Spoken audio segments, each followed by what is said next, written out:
Então, voltando aqui, aí a gente já avançou um pouquinho pro capítulo 2.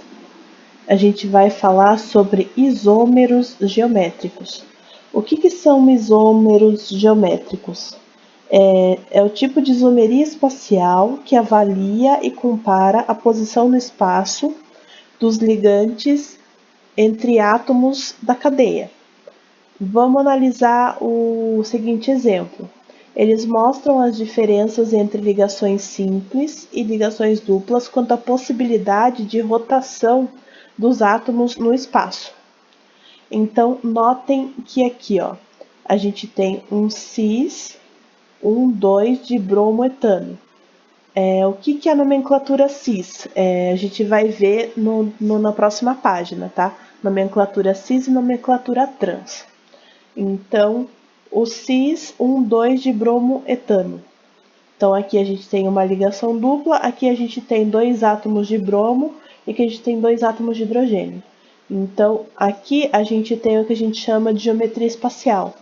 Quem lembra um pouquinho da matéria de primeiro ano, que é como essa molécula está se comportando no espaço. Aqui a gente tem o 2 de bromoetano. Então, notem que o bromo ele está em posições contrárias, o que muda a geometria espacial da minha molécula. Então, para fórmulas estruturais dos isômeros geométricos 2 de bromoetano e trans 2 de brometano, a ligação dupla eleva a energia necessária para quê? Para que os átomos eles consigam rotacionar ao longo do eixo da ligação. Ligações simples entre átomos de carbono facilita a rotação livre com relação ao eixo dessa ligação. Por esse motivo, uma forma se converte em outra constantemente, caracterizando apenas uma substância. Aqui a gente tem as propriedades físico-químicas de isômeros geométricos.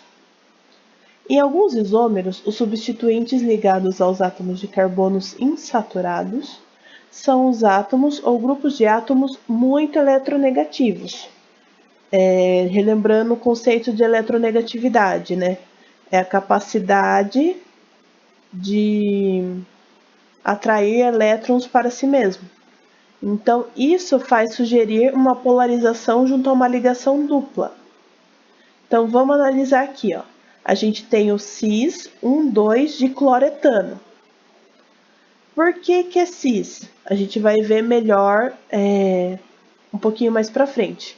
Porque notem que os 2 cloros, eles estão no mesmo plano, ou seja, eles estão do mesmo lado. Então, ele vai apresentar uma nomenclatura cis. E aqui, por que a gente tem a nomenclatura trans? Notem que os cloros, eles estão de lados opostos. Então, por isso, ele vai ter a nomenclatura trans. É quando apresenta, essas características são quando a gente apresenta uma cadeia aberta, com dupla ligação, e que apresentam os mesmos tipos de ligantes entre si. Então, no caso, eu tenho o cloro e o hidrogênio. Aqui é a mesma coisa, eu tenho o cloro e o hidrogênio. Aqui, vamos falar um pouquinho sobre o conceito vetorial. A soma dos vetores do momento de dipolo elétrico das ligações, ela é diferente de zero. Por quê? Porque aqui, notem que a gente não tem a soma dos vetores. Então, se o meu momento é diferente de zero, quer dizer que a minha molécula vai ser polar. Aqui, os vetores do momento de dipolo elétrico das ligações com o carbono e o cloro apresentam a mesma intensidade em sentidos opostos. Portanto, a sua soma é nula. Então, aqui, a soma dos vetores ela vai ser igual a zero. Portanto, a gente consegue caracterizar que essa molécula é apolar. Lembrando um pouquinho do conceito de polar e apolar. Polar é quando a gente tem eletronegatividades distintas. A água, por exemplo, H2O, ele é um composto polar. Uma molécula apolar é quando a gente tem a eletronegatividade parecida entre os compostos. Então, isso caracteriza uma molécula apolar. Só dando uma relembrada aí com vocês. A posição dos substituintes nas moléculas afeta as propriedades físico-químicas, como a solubilidade, a temperatura de fusão e de ebulição. Então, se eu tenho uma molécula cis de cloretano, eu vou ter o quê? Uma molécula polar. Então, notem que a minha temperatura de ebulição, ela muda. Aqui eu tenho uma molécula trans. A minha polaridade, ela já muda. A minha molécula, ela fica apolar. Então, o meu tipo de interação intermolecular muda e minhas características físico-químicas, elas também mudam, tá?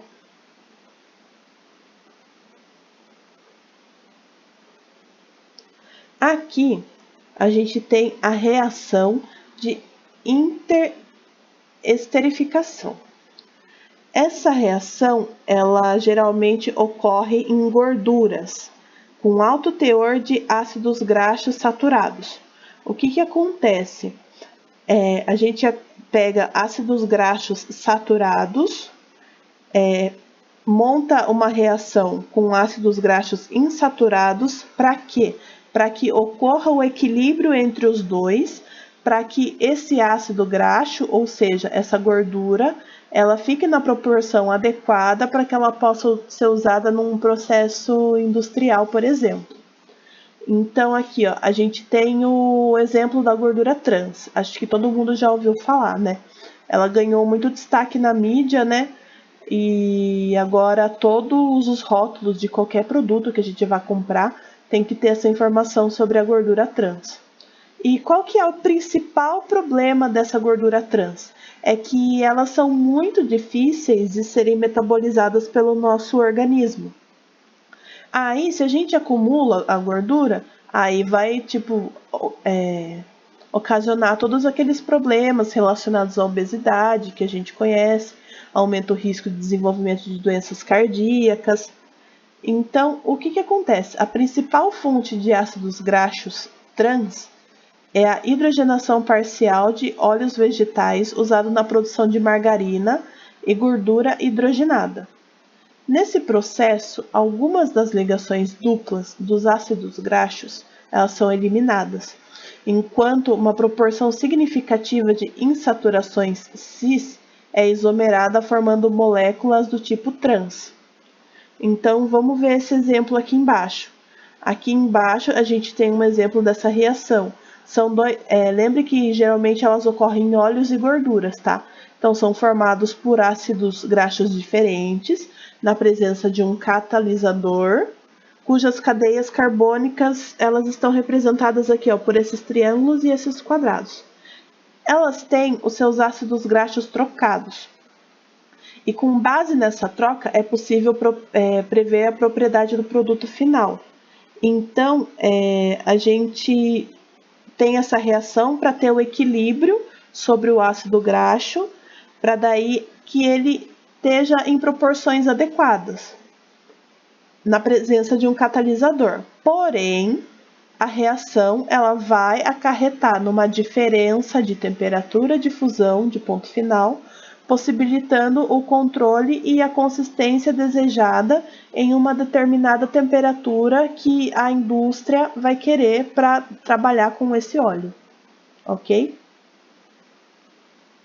Aqui a gente tem a isomeria geométrica de cis ou trans. Como a gente observou ao longo desse capítulo, os prefixos cis ou trans são utilizados para diferenciar os isômeros geométricos. Então, para atribuir esses prefixos às nomenclaturas dos compostos, é necessário analisar suas fórmulas estruturais, evidenciando a geometria do grupo em relação ao plano da ligação dupla. Então, vamos aqui pegar o cis-retinal, por exemplo. A nossa ligação dupla está aqui. Então, aqui, eu tenho um hidrogênio, aqui eu tenho toda essa cadeia, e aqui eu tenho toda essa cadeia. Então, notem que os meus grupos iguais, Ou seja, os meus dois hidrogênios, eles estão no mesmo plano, eles estão aqui, ó, na mesma direção. Então, vai ser o quê? Vai ser uma molécula cis. Se eu tivesse, conforme a gente viu ao longo do capítulo, um hidrogênio aqui, ó, e outro hidrogênio aqui embaixo, em direções opostas, quer dizer que seria uma molécula trans. Então, como que eu caracterizo? Eu tenho que ver onde está minha ligação dupla, eu vejo quais são os componentes que são iguais, e assim eu analiso se eles estão no mesmo plano ou não. Se eles estiverem no mesmo plano, quer dizer que é cis. Se eles estiverem em planos opostos, quer dizer que ele é uma molécula trans.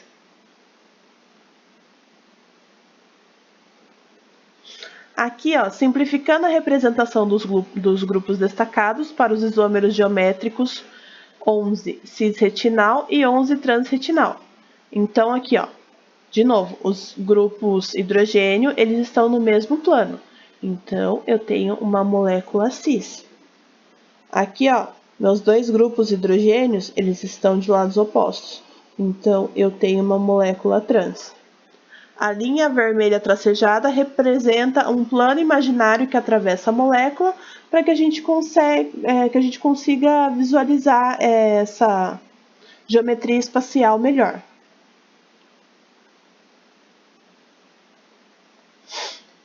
Isomeria geométrica em compostos cíclicos. Então, de maneira semelhante aos alcenos, nos compostos cíclicos, a rotação dos átomos ao longo da ligação entre os átomos de carbono requer uma energia muito elevada. E por isso, ela é sempre praticamente impedida. Assim, existem compostos cíclicos com isomeria também cis e trans. Então, vamos observar aqui embaixo. Aqui a gente tem o cis 1, 2,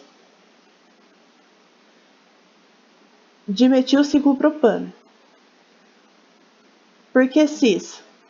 Notem que os grupos CH3, eles estão aqui, ó, no mesmo plano. Então, da mesma forma que eu caracterizo uma molécula de cadeia aberta, eu vou estar caracterizando uma molécula de cadeia fechada. Aqui, ó, nos compostos cíclicos, a cadeia fechada representa o plano imaginário da molécula. Os prefixos cis e trans serão acrescidos de acordo com a posição dos substituintes. Nem todos os alcenos ou compostos cíclicos apresentam isomeria cis e trans, tá? Por quê? No caso dos alcenos, para que existam isômeros, é necessário que dois grupos substituintes em cada átomo de carbono que participa da ligação dupla sejam diferentes entre si.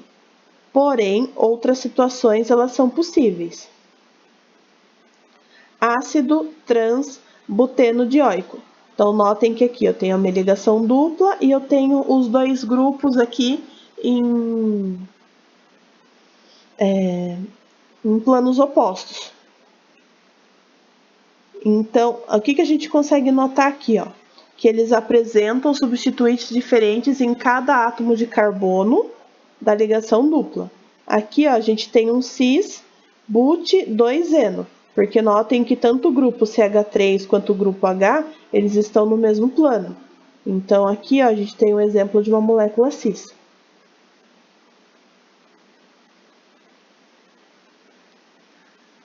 Já para os compostos cíclicos, para que existam isômeros geométricos, pelo menos 2 dos átomos de carbono do ciclo têm que apresentar substituintes diferentes entre si. Então, aqui, ó, a gente tem o trans 1,2 de metilciclopentano. Então, para que se observe a isomeria geométrica nos cicloalcanos, esses devem apresentar substituintes diferentes em 2 átomos de carbono, como mostram os exemplos. Senão, a gente não consegue atribuir essa nomenclatura cis e trans. Aqui a gente tem a nomenclatura E e Z. O que é o isômero E? Os ligantes mais complexos, ou seja, o de maior número atômico, eles vão estar em planos opostos.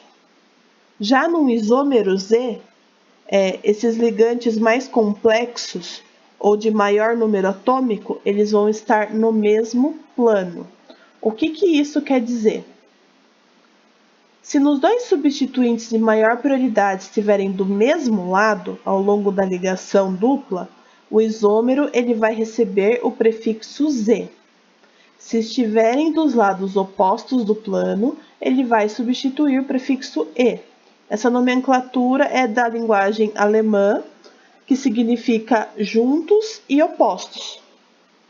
Então, aqui a gente vai ter uma nomenclatura E.